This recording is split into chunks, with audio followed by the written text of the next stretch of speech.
आपकी इस वक्त इस पूरे हफ्ते रेंज किस तरह की रही है? क्योंकि हमने देखा है कि लगभग 350 पॉइंट्स के बीच बाजार इस वक्त घूमा है और 21,500 से लेके 21,800 तक के आसपास की ये रेंज रही है।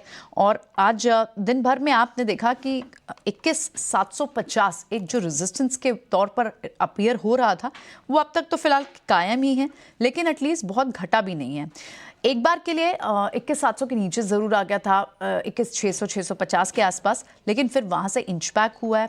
और अब आप देखें तो निफ्टी लगभग 50 अंक की तेज़ी के साथ वो क्लोज होने की तैयारी कर रहा है और बैंक निफ्टी भी लगभग 100 पॉइंट्स की ड्रैग के साथ यहाँ पर बंद होने की तैयारी करा। लेकिन बैंक्स ने अच्छी एक रिकवरी भी दिखाई। आज आईटी स्टॉक्स को बड़ा सपोर्ट मिला।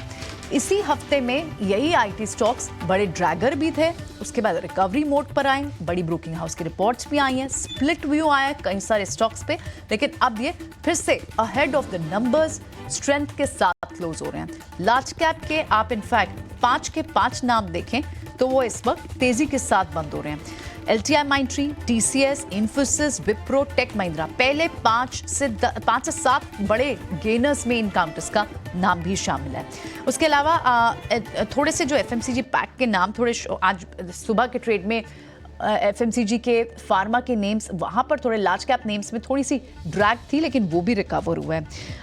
दूसरे बड़े स्टॉक्स में आप बैंक्स को अगर देखें तो बैंक्स में इस पूरे हफ्ते इनफैक्ट शानदार बिजनेस अपडेट जहां आ रहे हैं, पूरा मोमेंटम सुधरा हुआ दिख रहा है, at least specially mid cap PSU banks का और साथ ही फाइनेंस काउंटर्स का। बजाज फाइनेंस इसी हफ्ते हमने बड़ी मूव देखी और उस पर वहां पर 10,000 तक के जेफरीज के टारगेट है। आगे शानदार बिजनेस अपडेट्स आए, बजाज फाइनेंस में फिर से एक रीबाउंड दिखा, बजाज फिनसर्व में रीबाउंड दिखा और इनफैक्ट माइक्रो फाइनेंस स्पेस से भी जो अपडेट्स आ रहे हैं, स्ट्रॉन्ग AUM ग्रोथ उनमें दिखाई दे रही है। तो बैंक्स और फाइनेंशियल्स Q3 के लिहाज से काफी अच्छे दिख रहे हैं जो अब तक बिजनेस अपडेट्स आए हैं। साथ ही रियल एस्टेट पैक को आउटलेयर रहा इस पूरे हफ्ते में रियल एस्टेट स्पेस भी। शोभा डेवलपर्स के भी बिजनेस अपडेट्स शानदार है, अभी आने और बाकी है, लेकिन बड़ी तेजी इस हफ्ते भी हमने रियल एस्टेट स्पेस में देखी है। थोड़े से सॉफ्ट आज जो काउंटर्स हुए हैं उनमें सन फार्मा, नेस्ले जैसे, क्योंकि स्टॉक चला था, स्टॉक स्प्लिट होने से पहले हो गया है, कब थोड़ी सी आपको यहाँ एडजस्टमेंट भी दिख रही है।